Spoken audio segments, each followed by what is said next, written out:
I'm just going to show you some tennis hacks that are really easy, really simple, and you don't have to work too hard to achieve them. So should we get into it? First one is your rhythm on your shots. So without working too hard on your technique, you can get a huge gain from matching your rhythm on your ground strokes. So your forehand and backhand should both be a pretty slow take back on both sides, and then let go fast, loose and easy with the wrist.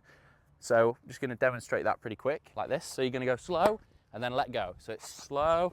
So both sides, I've got the same rhythm, the same feeling, and also the footwork is very similar. When I can step in, I'm going front foot forwards, relaxed with the hand all the way through the ball. There we go.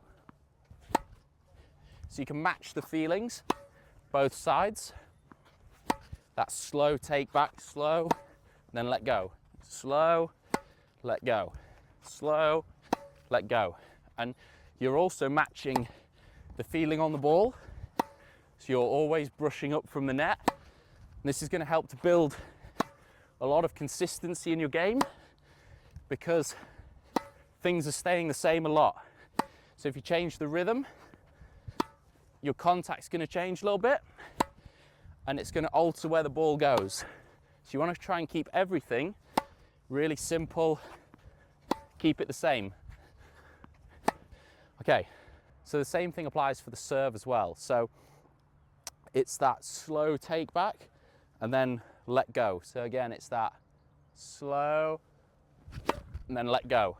So we can group the serve in with the ground strokes under rhythm. The rhythm is all pretty much the same. The feeling is pretty much the same. Your hand should be loose, should be relaxed, should be going quite quick.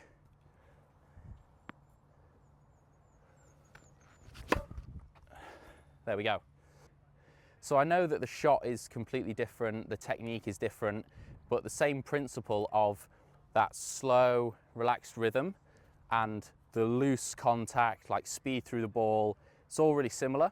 So you don't actually have to work too much harder to apply it to different areas of your game. So once you have it on the forehand side, then you can apply it to the backhand side, vice versa. Once you have it on your ground strokes, you can then apply it to your serve. And the general feeling of all these shots should be very relaxed, very easy, just the feeling of being very effortless and not having to try too hard to either generate pace, spin, height over the net. So if you can get these things really nailed in one of your shots, you can then carry it over to another one.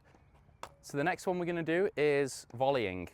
So really simple hack that you can have with your volleys is to keep the same grip for your forehand and backhand volleys. So this is really going to help you because it's going to give you more time to prepare.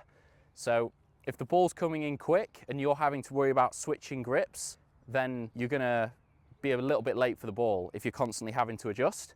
So what I would advise is having a grip in between your forehand chopper grip and your backhand grip. So mine is a little bit like this. So it's a little bit of a chopper hybrid, I'd say. And I do this when I'm moving close to the net so that I don't have to then adjust for backhand and forehand. So I keep the same grip the whole way through so that when I get a volley, it's just here or here, and all I have to focus on is keeping my hands out in front, getting my body behind the ball where I'm hitting it. I don't have to worry about my grip. And I know that's quite a big issue for quite a lot of players, is finding the right grip. So find one that you can use with both volleys, forehand, backhand, and even your smash. And then that'll give you a lot more time to react at the net. So we're just going to show you that really quickly. So you can do the same grip when the ball's coming in really quick, and it gives you that time to react. And you don't have to fiddle about with changing your grip. Or just hit that one. Hit the inside out backhand. Again, you see, all I'm focusing on is keeping my hands out in front, and then it's, oh.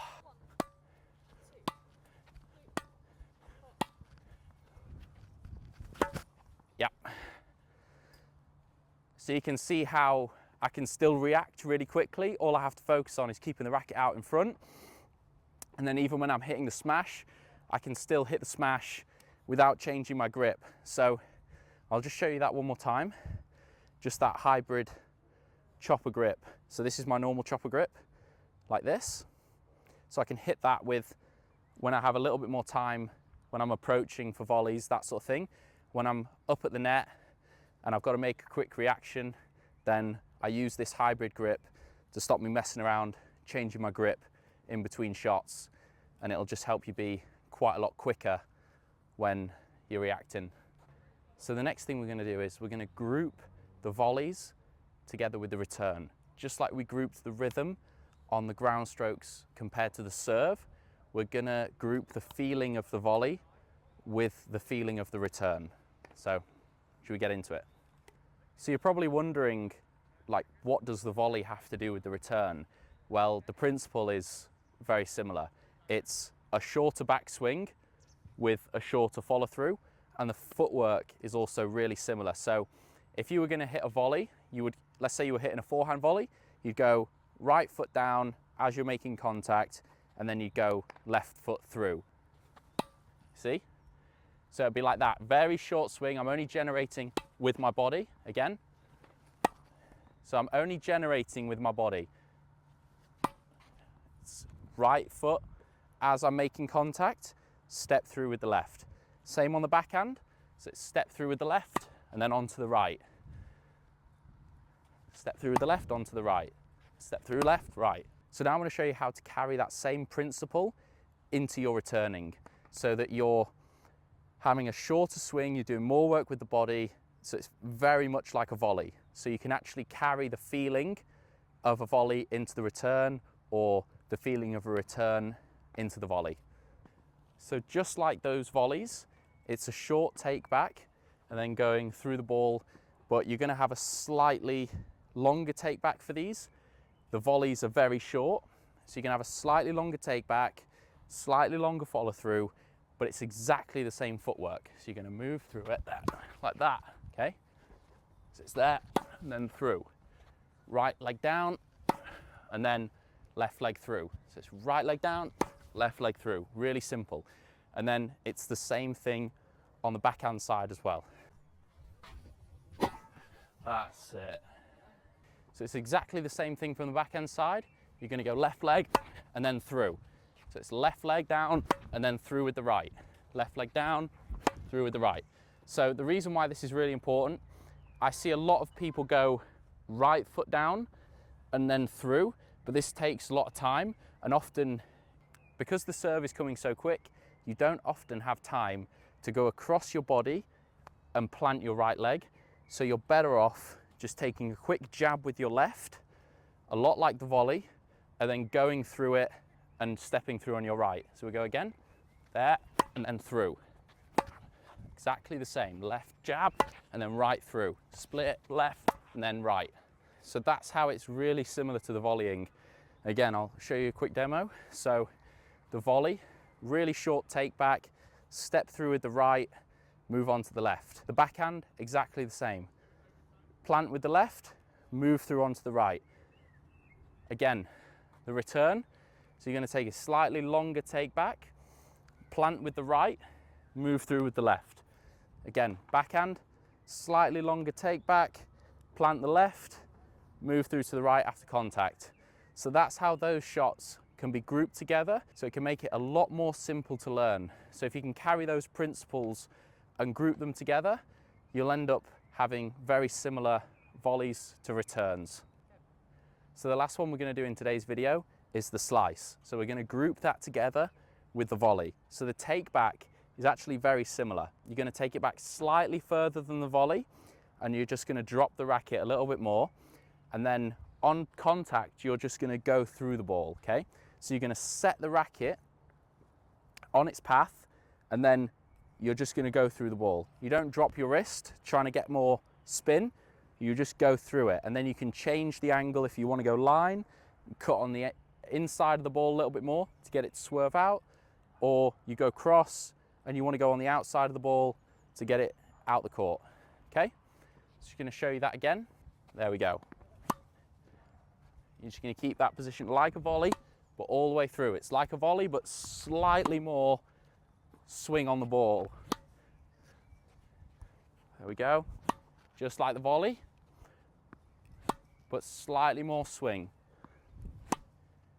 And the take back position, you're dropping the racket a little bit lower here, whereas with a volley you would be here.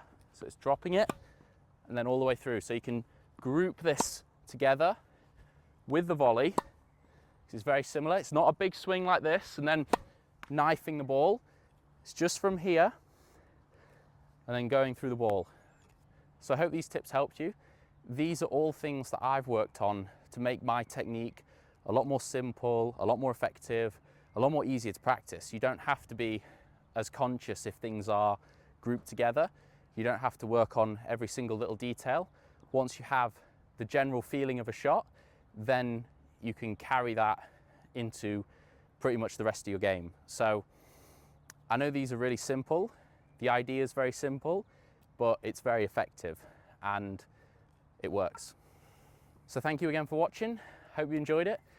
Please drop a like, subscribe. Really appreciate any feedback if anybody's got any. So I'll see you next time.